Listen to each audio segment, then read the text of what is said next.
Good afternoon, everyone. Thank you very much for coming to this presentation.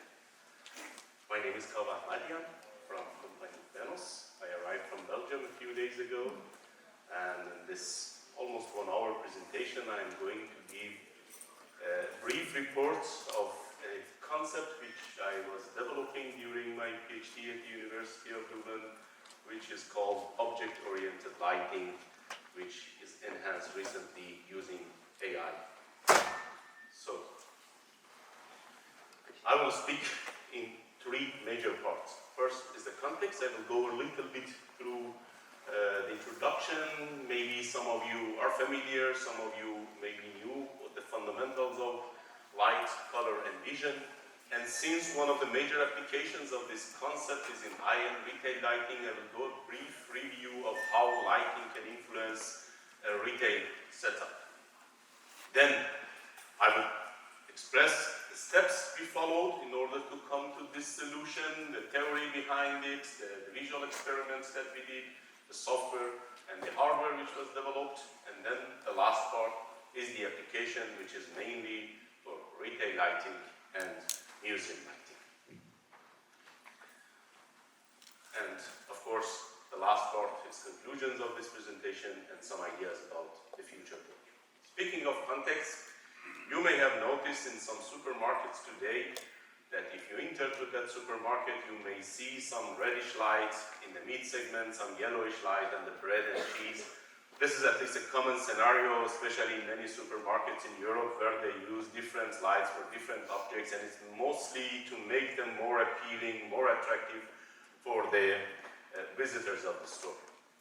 Also, another example is in a museum lighting setup. This is the picture I took from the museum in Antwerp.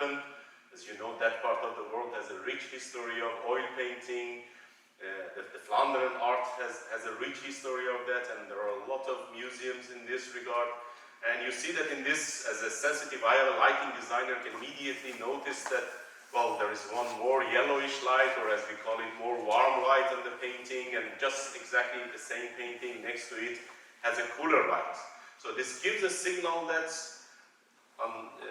systematically light has been chosen for these objects, and although they are positioned in the same position in same room, but different light spectrum has been used, and maybe this was the idea of the lighting designer or the curator. And it's not only the case in very high-end, let's say, retail stores and high-end supermarkets and museums. Even a traditional spice seller in my home country, Iran, who is selling expensive saffron and zerek, is adding some reddish light. And as a sensitive eye or lighting designer can find those hidden red lights which are enhancing the color saturation of the red to make them more appealing and more interesting to the observer. So the question came into mind, can we have a tunable light source that's equipped with a user-friendly interface that we can play with the spectrum of the light according to that object? So not having different type of light for different objects, having just one light, but being able to play with this spectrum and creating different scenarios according to the object. This was the main or fundamental question. And going deeper to different layers of this question, the first would come, which spectrum best can enhance the color appearance of an object. So how we should combine these different LEDs and how we should make, how we can find the spectrum of the light source. Then how we can develop such a tunable light source, how we can optimize it per object or per object category. We know that there are many LEDs available in the market, how we can select them and how we can find an optimum solution. And at the end of the day, this product should be something user-friendly, ready to set up, being compatible with the existing standards and norms and standard installations such as normal tracks which are available everywhere, no need to additional sophisticated controls and all this stuff. So these were the main question. Speaking of lighting and color, we all know that light is a sort of electromagnetic radiation. And a narrow band of electromagnetic radiation which is visible by a human eye, we call it visible light. So fundamentally, light is nothing but microwave, but radio signal. Only a narrow part of that human eye can sense it. We call it visible spectrum. Normally, we measure light with devices like this, which we call them spectrometers. And with the spectrometer, spectral power distribution of a light source is measured. And normally, curves like this is the output of such spectrum, which you may see it on the screen of this device, or you may measure it and store it in your computer. And so the output of this one is spectral power distribution, or SPD. And SPD fundamentally says how much light of each color or each wavelength the light source produces. So assume that we have different LEDs of red, green, blue, amber, and cyan, and these are the spectral power distributions of these colors. So we know that if I ask you today, what is the color of this? Let me speak up slowly.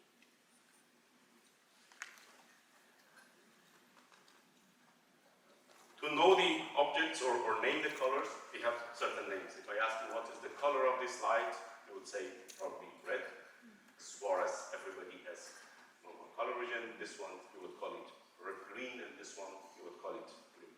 If I ask you what is the color of this one, you would probably say white. And what is the color of this one?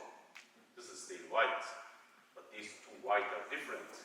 So how we can distinguish, or how we can precisely define these differences? Here is where we use something called chromaticity diagram.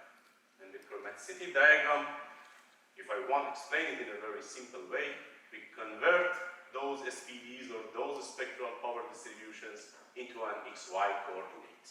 So this is the main use of chromaticity diagram. So if you have red light, that is the spectral power distribution, and it will be explained, or it will be introduced with this XY chromaticity, the same with the other colors. If it is green, this will be its chromaticity coordinates, and if it is blue, this will be its coordinates. Then we come to the concept of additive color mixing. Assume that we have three separate colors, three independent colors of red, green, and blue, and we want to create a combination of all these colors. So I create red, and if I add a little bit of green, you see that the resulting color will be a combination of this one, and if I add a little bit of blue, there will be the resulting color. So fundamentally, if we have different individual LED channels, and if we add them, or if we mix them together, for example, in this say, let's say we need to have 50% of blue, 30% of green, and 20% of red, the resulting spectrum will be a mathematical addition of all these SPDs. And this will be the resulting spectral power distribution of three independent colors. So this is basics and fundamentals of color control, and what we call it additive color control, where with different LED channels or with different colors of LEDs, we can create different spectrum. And if I go back to my first question, is that now that we have different channels, we can play them with different variations.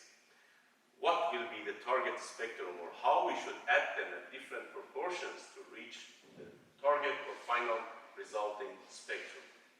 And with that one, if we have different sources like this, always the resulting color or the resulting mixture, the chromaticity of this resulting mixture will be somewhere between this triangle, between the area that these LEDs are located. So the more number of LED channels we have in a color mixing source, the more this shape, I would say the triangle will become a square. If we select 4 points, if we have 5 LEDs, it will be bigger. So the more LED channels we have, the more colors we can generate, but the more complex system will become. Cost-wise and technology-wise, it will be more complicated if we have 10 channels, 12 channels, 16 channels, and so on. So another important part in this optimization process is that how to select or which LEDs to select to create an optimum combination to make the color mixing. And another aspect is that we can define the intensity of light source. Now that we are here at this setup that we see this light, now when I am reducing the intensity here in this light, still XY is the same, but we see that the color we notice here is different, and it's because it's lightness. So in fact, in order to introduce the color, the two-dimensional or only XY is not enough. We need to add a third dimension, which is also introducing its lightness, and that's called CLAM. I know that's going to be a little bit too much mathematical. I'm not going to further detail on this, and we will go in the next steps a little bit more practical. You may all be familiar with the concept of correlated color temperatures, where we can have different whites, and it's a metric to define or to express how white a light could be, and here we use different kelvins. And I can show, for example, here we are illuminating with a 2700 Kelvin. This one is a 3000 Kelvin, 3500. And as you see, the more we increase the Kelvin, or the more we increase the color temperature, the more white and then the more bluish it becomes. 5500, 6000, or 6500. This is the concept of correlated color temperature.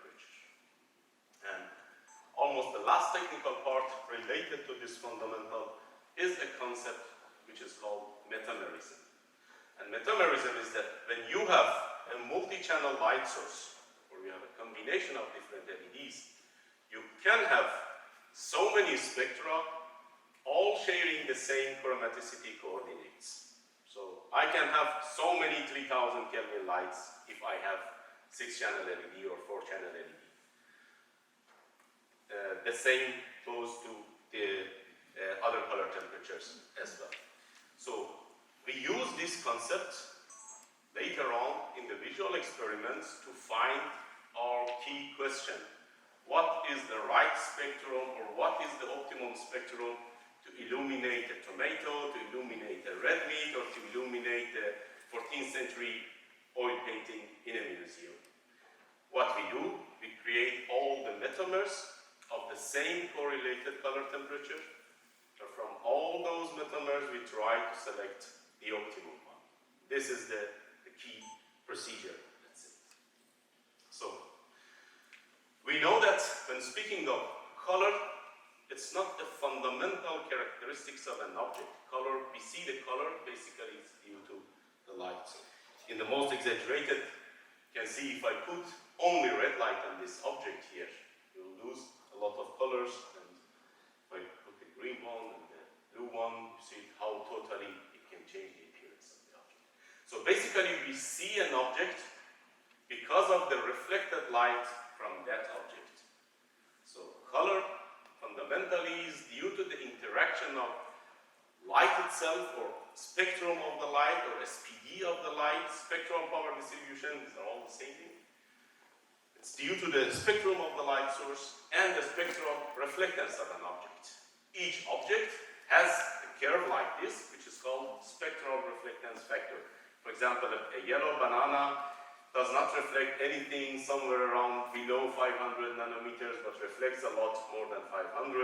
The red curve is for an orange, and the green one, a green apple, we see they have different spectral reflectances. So this spectral reflectance is the characteristics of an object, but at the end, the color we see is due to the interaction of the spectrum of the light source, spectral reflectance of the object, and when these two are multiplied together, we see the color of an object.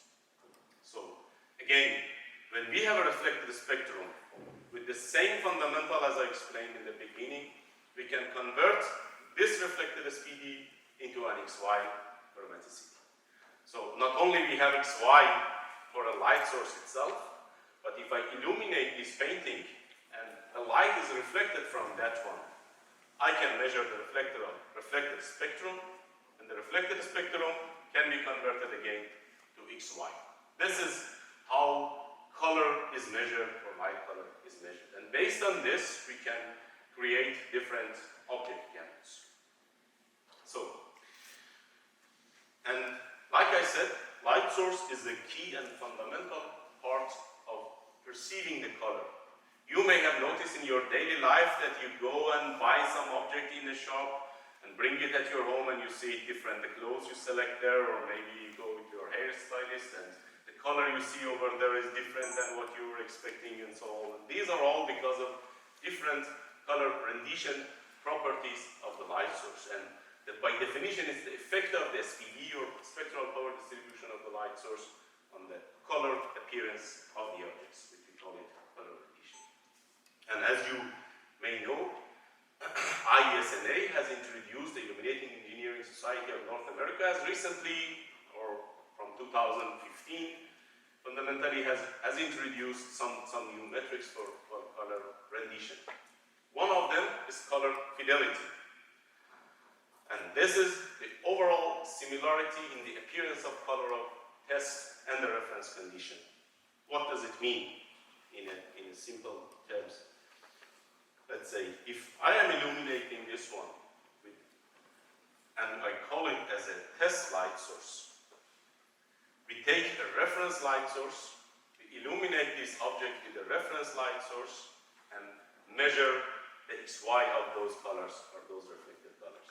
And then I illuminate it with this test light source, and see how close these are together.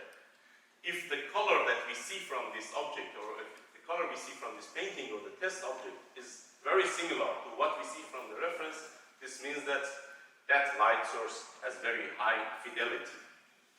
It's more or less similar to the concept of what we had as CRI, which is more familiar, more industry known as a metric for quality of the light sources, which are coming with the concept of the comparison. But an additional important aspect has been recently added, which is called gamut index. And gamut index is a representation of overall saturation of the color, or the gamut of the object, compared between the test light source and the reference illuminants. RF is a value usually between 0 to 100. So higher value means higher fidelity. And it was a common belief in the industry and also in the marketing. If you Google today or search high CRI or high fidelity, you may see some pictures of a person's face with different colors, and always going, this light source is having CRI 90 or RF 90 and so on. So it means that it's rendering the colors. Sometimes they are wrongly expressed as they are rendering the colors correctly, more naturally, but these are all inaccurate terms, because when we define out the real color of an object, the question comes, what is the real color of this painting? What we can name it as a real color? Some may say that it's under sunlight, but which sunlight? Under which color temperature of the sunlight? So there is a really vague definition of what we call a real color, and using the term that the higher RF means that it shows more real colors, I can say it's not an accurate definition. Let's name it higher RF means that we see it similar to see it under the reference light source. Although the reference light source in many cases is a blackbody radiator, which is actually sunlight. But RG is something which I'm going to focus a little bit more in this presentation, because this is something which recent studies show that also another aspect of our color perception. It has a value for typical light sources something between 60 to 140. If this value is above 100, this means that we have more saturation. And if this value is below 100, this means that colors are desaturated. Let's give an example. Assume that you have visited this nice touristic city of Strasbourg, somewhere between the border of France and Germany, with those colorful buildings. Probably this will be the picture that you will post on your social media, and this is what people like to show colors more vivid, more live, more vibrant, and they increase with the easy tools that Instagram is providing for them to make it more attractive. or this is the concept of desaturation, which normally people wouldn't like it. The same concept used as TV or smartphones. The picture you see in your smartphone always looks more attractive, more appealing than what you see in your normal eyes. So this comes basically with this fundamental concept that maybe people don't like the fidelity. Maybe people don't like that the colors are always rendered under that reference light source. Who says that we like to see the color of this one exactly the way we see under the light source. And if I want to give an example of this concept with a real life application, I am now illuminating this one with a 3000 Kelvin CRI-AT but RG94. And the same painting is now illuminated 3000 Kelvin CRI-AT but now RG is 105. See, here is desaturation, here is saturation a little bit. Although they share the same RF or they share the same CRI. So you can have the same similarity to the reference when it comes, but that if you only take that single metric of RF or CRI, that may lead you to a wrong result. They both share the same RF or share the same CRI, but this one is a desaturated version with RG94, and this one is a bit more saturated version with RG105. This is the concept of how saturation or a little bit extra saturation at the cost of lower RF or lower CRI could be an interesting aspect to inspect. And this was the key part of that. Additionally, the TM30 metric has introduced additional color metrics which are based on individual colors. So when I say that the RG of this light source is 105, this means that almost all colors are saturated. But with TM30 it introduces also new metrics that maybe you can have some light sources that only enhance specific zones of the color. You may imagine having light sources that enhance the blue part or the green part of the light source. Maybe I can show an example of this in real life. This is the picture we took in our lab during our experiment. Again, if I ask the question, what is the real color of this shawl or this scarf? How we can define it? And now we can see that we have had two different directions of color saturation. In the left one, yellow colors and blue colors are more saturated. And if you look for the same object under the same CCT, it's more, you can see the purple parts and also the green parts of this scarf, which has been highlighted. So the new lighting tools would also provide the possibility to enhance the certain zones of the color. Or in other words, the same way which I say a light source among all those metamers that I shared, that we can have metamers of a 3000 Kelvin. This is also an example of metamer. These all have the same CCT, but they have different color rendition. So the spectrum is the same, but XY is the same, but the spectrum is different.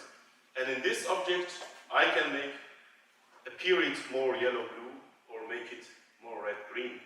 So this is also an additional metric that if you want to evaluate a light source or if you want to have a custom-tuned light source, do not focus only about the general or the overall metrics, but look at individual. If I want to give an example, it's like you are looking to the points of a student at school. You can only consider the GPA, and if it is above a certain number, you can say this is a good student or this is a bad student. But the other way is that to look deeply into the numbers. Maybe there is someone with a very high GPA, but very low value in the mathematics, but high numbers in sports or vice versa. So the concept of local chroma shift is that not only look on the overall rendition of all colors, but go deeper and investigate how this light source can enhance or how this light source can render individual colors of that zone among those 16 zones. We have also a concept of memory color rendering index, which was part of this. So taking this theory in the retail, there is a common belief that lighting is one of the most influential factors in a retail store. As they call it, looking is buying. And there are many, although we simply believe it, but this needs a lot of scientific studies, how vision can influence the purchase behavior of a customer in a retail store. And we want to have a deeper look and see how we can model this one.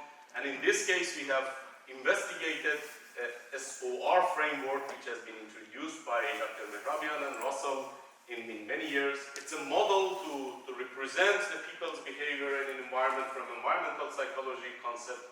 And it says, when we enter into a room, there are three elements involving, or we can model a purchase behavior of a customer in a retail store in three different aspects. The first one is a stimulus, the point that we get attracted to a certain object in the shop, or if you are passing into a shopping mall, you are getting attracted into that specific shop. So first, we are attracted, so it's called a stimulus, something which is stimulating us to get or to grab our attention. Then is the organism level. We start investigating. Is this fruit fresh or not? Does this cloth fit to me or not? Does it match to my values or not? This is the second layer that we start processing what we see in that store. And the last stage is, of course, the response. And response means our purchase behavior, how long do we stay in that store? Do we start examining that object or not? The return to store rate. These are all different aspects of store. And the interesting thing is that there are many studies which show lighting as a critical influence on all these three steps. So with playing with light, depending on what is our intention, as a store owner, as a lighting designer, as an architect, do we want people to get more attracted? Do we want to have people having a feeling of more natural appearance of the object? Do we want to make them more vivid? What do we want to reach from this target? Lighting has an influence in different aspects of this. And this is where the object-oriented lighting in the concept of retail comes to real application. So depending on your design intent, you can select. To give a few examples, stimulus. There are many studies show that by only playing with the light spectrum in a store, putting eye tracking on the eye of the observers, and with playing the light spectrum, they have seen that the position of their eyeballs are changing if they play with the spectrum of the light, and if with only light color, they can grab their attention. Nice story to hear. People tend to choose healthier food options when they are dining in a brighter restaurant. So if you are on a diet plan and you don't want to grab cola and fries, next time select a brighter restaurant to dine in, because otherwise you may be in a darker restaurant, you may forget all your limitations, and unconscious in a brighter restaurant, your conscious part of brain would become more active and guide you to select what you really want to do. And response, different illumination level in a wine store. There are studies which show that people take longer time in examining wine bottles in a wine store, and it's only due to the light by only changing the light. So we can see that a tunable light source with different possibilities and control functions could have different results, or could end to different results in different applications, including retail lighting, which is one of the key aspects of this one. So in the last part, what we did was that to come to the final result of this experiment, we made a calculation of all these metamers for different CCTs, as I said, to first understand how we can create with a multi-channel light source, what are our possibilities. Then, how we can find an optimum spectrum for maximum visual attractiveness, and then how we can investigate the correlation between rendition and attractiveness, and at the end, it will be the hue detection using smartphones. Here is where the AI is coming, and finally, it's the development of a product. So, in the first step, we created different scenarios and we tried to explore all the possibilities in this regard.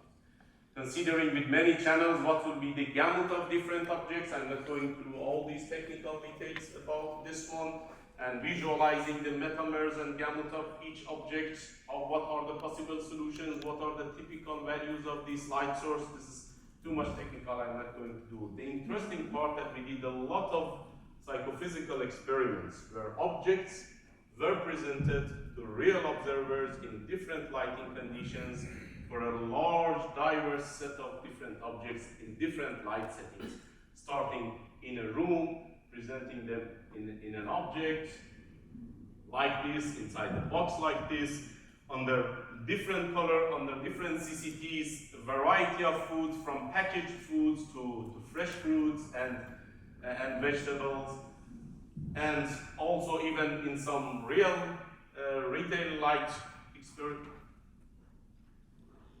in some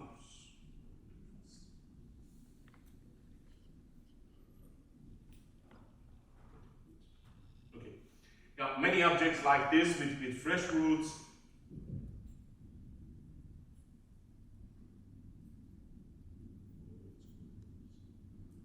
And even flowers. We did this experiment, and at the end, the key result was that there is a positive correlation between enhancement of the local chroma shift of that object and people's attractiveness.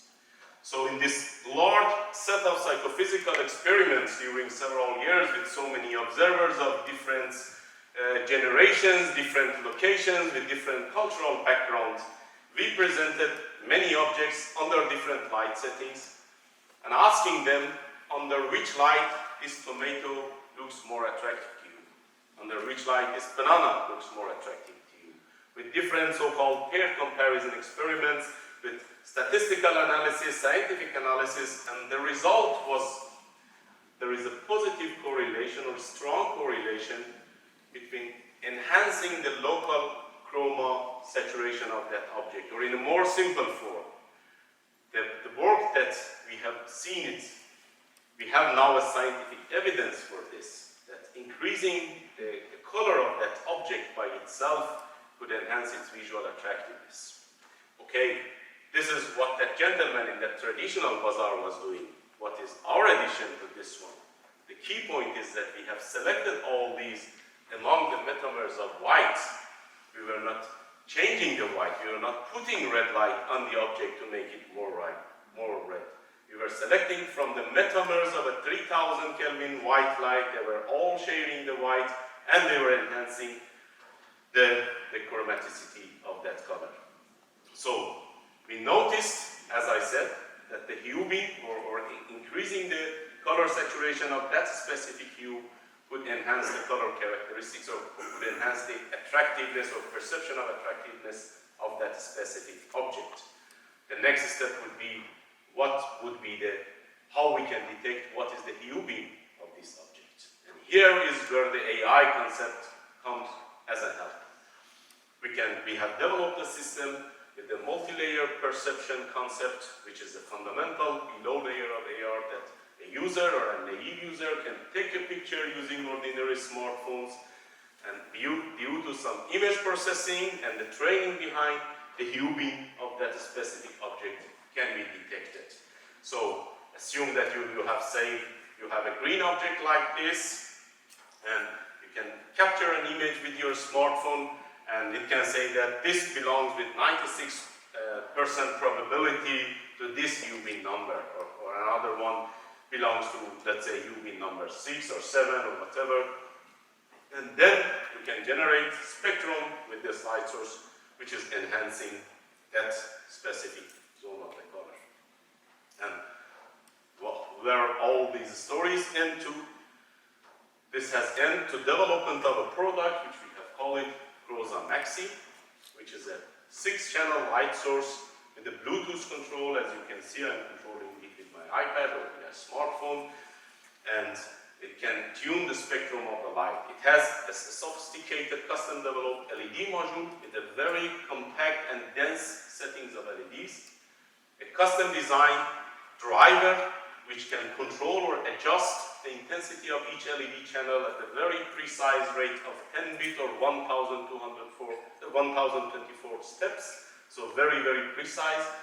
And an advanced optic which provides a very good and uniform color mixing. As you may have noticed, it was one of the biggest challenges in development of this concept to come to the solution that we don't see any rainbow effect when you're having a light source like this. And at the end of the day, the product comes with this kind of user interface that if the object itself is among our data sets for which we have a valid scientific results and there are some predefined settings are stored. Now I'm going to illuminate the tomato. I press the light for tomato and optimum light for tomato is generated, or banana or apple. Or let's say I'm a professional lighting designer. I want to decide, I don't want to have RF lower than 80. I want to have a little bit increased saturation, but I don't want to go extra saturation. Create limits and boundaries, and you can define, I want a 3000 Kelvin light source with this CRI and with this RG value, and then it's generated. Or you say that I'm a curator in this painting, I want only to highlight the blue. So from the metameters of 3000 Kelvin, I want to select something which maximizes the saturation of hue being 14, for example. You know it from advanced as an advanced user. Or I'm playing individually with different channels. I play so much so that I can adjust the light source. Or I take a picture, let AI do everything for me based on the existing data set, and an optimum spectrum would be created. And we know that it has huge potential for retail and museum lighting. There are more than 6 million stores only in EU and North America, and also more than 100,000 museums which would go for this. So, such product could provide or could solve some of the pains of a customer in this application. We know that today in the market also there are many multi-channel light sources. So the multi-channel itself is not very new. But the thing is that either it needs a lot of technical, complex control systems or additional wiring. However, this system provides a simplified viewing, a simplified user interface. It comes with a specific lens that you can adjust the beam angle. You can make it wider or more narrow, which is used for retail and museum lighting. It's not like a light bulb illuminating all areas or illuminating your surroundings. It's tailor-made for this kind of applications. And it doesn't need any additional wiring. It's compatible to the existing 3-wire racks. And the key value proposition for such for such product that it can come with some predefined settings, create with different applications of or retail and museum lighting. And this product was introduced in an exhibition, and it was also awarded in LED Professional Symposium 2023 as Innovative Product of the Year. And of course, this is not the last step. If we come to the concept of conclusion of this presentation, we know that with a multi-channel light source, we can select among all the metamers of that specific object and select an optimal SPD. If we enhance the local chroma shift or the local chroma enhancement of an object would increase its visual attractiveness. With the hue detection system or with the device to detect the hue, we can create an optimum spectrum, and at the end there is a product which can close this circle to enhance all this. And for future, of course, there is still more to go to do more studies to include non-familiar object, non-food, more complex scenes, and so on. There are also other perceptual factors. We have only considered the visual attractiveness, but we know that there is a different understanding when it comes to naturalness and attractiveness. This is something we know. Sometimes people like a tomato more attractive, but if you ask them, is it natural for you? Then there might be not natural. So it could be also to the design intent of the lighting designer or the store owner. Does he want to sell those tomatoes fast, or does he want to give the message that these products are more natural? So this is also another aspect when it comes to the object-oriented lighting. maybe we always don't want to show things more attractive, we want them more natural. These are also, or willingness to buy.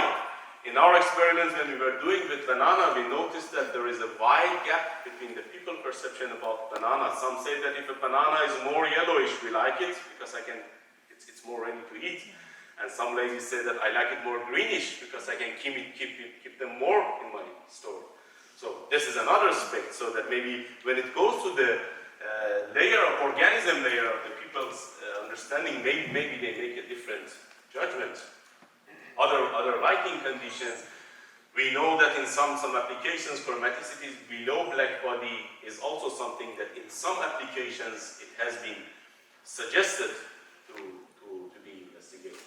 Cultural background. We noticed that in some experiments when we speak of yellow banana, the people's memory color of a yellow banana or red tomato is totally different in certain parts of the world, also for the green apple.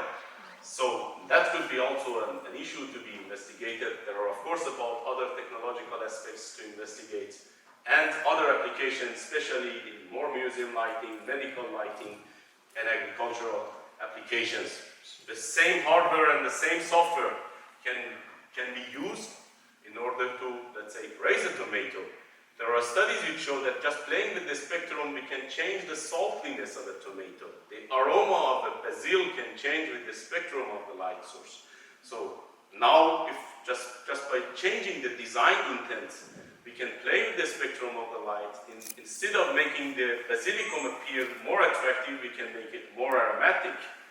Certain parts of green spectrum is detected by that vegetable in the same way that they detect certain insects. And they arouse more aromas as a kind of their internal defense system. So it's also another aspect that if we say we don't want to present or illuminate certain green vegetables, we can change that one. And now I'm going to show you some examples which already you saw in this case, but how we can change it. First of all, we can easily change different color temperature, which you already see it. But now I can go with other applications like that. For example, here we have a 4000 Kelvin light source, but now I'm a little bit increasing the saturation. And like I said, if you notice, this AI-generated image is on purpose, it's having some white zones. Just to highlight that we are not putting red light to make it red. We are enhancing its red. The white is always kept white. Going to maximum saturation, we can make it more yellow-blue feeling or more red-green feeling. That's a kind of Photoshop or several applications. And at the end of the day, what we did scientifically was fundamentally trying to find a theory to what people normally do in their daily life, and we try to formulate it in a formal structure. Thank you very much. If you have any questions, I'll see.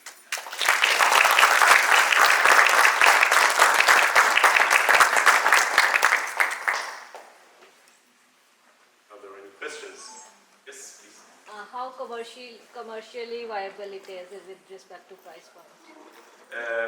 It's feasible. It's not among the most expensive one, I would say, because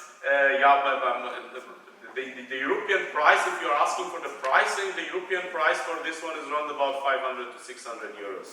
Okay. So it's not among the very top ones, but also not the very, very cheap ones. Thank you. But of course, in Canada, I assume that because of the import tax and also some other sub-certifications and so on, might be different, but it's not. Yeah. What prompted your interest to go down this path? Sorry? What prompted your interest to go down this path and do this research?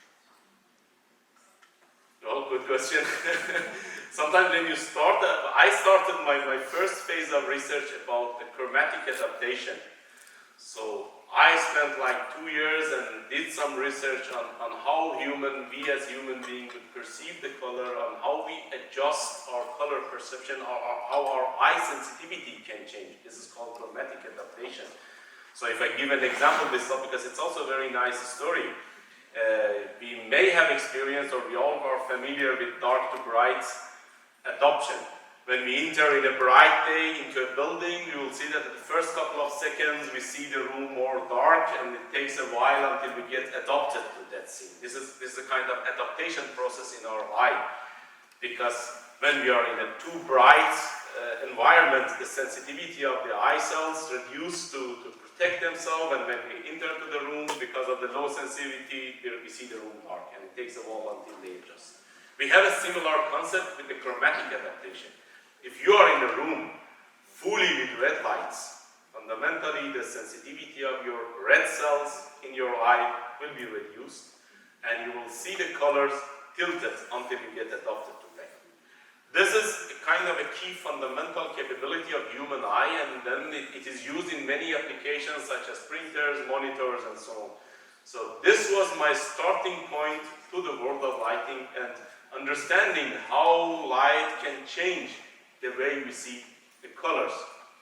And then I wanted to make some practical application of that one. And I come from, before starting my PhD, I was from a lighting design background and also lighting manufacturing background. So I wanted to make something that in real life can be used from this fundamental scientific research, and that's why we follow this, let's say, roadmap to come to this conclusion. Yeah? Are you working on something that's like smaller? Because in lots of applications, you need a smaller fixture. Yes. It depends on what is the key target. When we started, we developed different versions of this one to many, let's say, applications. And we noticed that, like I said, retail lighting and museum lighting is among the highest demanded, especially when you speak of professional lighting designers. They play a lot, as of today, either putting filters or using different type of lights.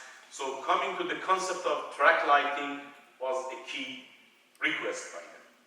The second thing was that the beam adjustability function. The reason why this is so big or a little big is because they needed to have the possibility of adjusting the beam angle, because you don't know in a museum what will be the size of that object. So this also adds some additional mechanical limitations to all these concepts. So for those applications, this size has been developed. But let's say that we have another application which we don't need all of this, or maybe the color playing is not that important. Maybe we have a more limited gamut in more daily retail. Also speaking of retail, we have retail from a supermarket range with the lower budget products, or going to the very high-end fashion retailers that they have a different concept. Maybe coming back to the solutions with the lower pricing, which can penetrate more. For that one, we can come to much sizer light sources, different other mounting positions such as recessed version, double recessed version, and so on. And that one we are developing in a 4-channel combination, which is more convenient to use, more familiar for many people, and let's say having more or less the same, not exactly the same high features, but can be some features which can be used for more than 80% of the applications, but with much lower price and much more compact size. Thank you. Yeah? To be honest, I'm Kava's colleague, but I want to share it. You are welcome to come and see Kava in the floor. 1114 is the booth that Kava is there. So I'm pretty sure there are plenty of I believe most of the people here are designers, so there are lots of people here. I have a question. Yeah. You talk about agriculture products. Yeah. Anything about other side of agriculture product for chicken or ostrich, cow? This system has, or is this in the future? It could be an interesting topic to be investigated for the future. I know that also there are similar studies for medical application. For example, a surgeon could detect the tissues also under certain lights better, so that's also an advanced story. But yeah, this one could be. I haven't studied, or I don't have information about that, but that could be also something. Good. If there are no more questions.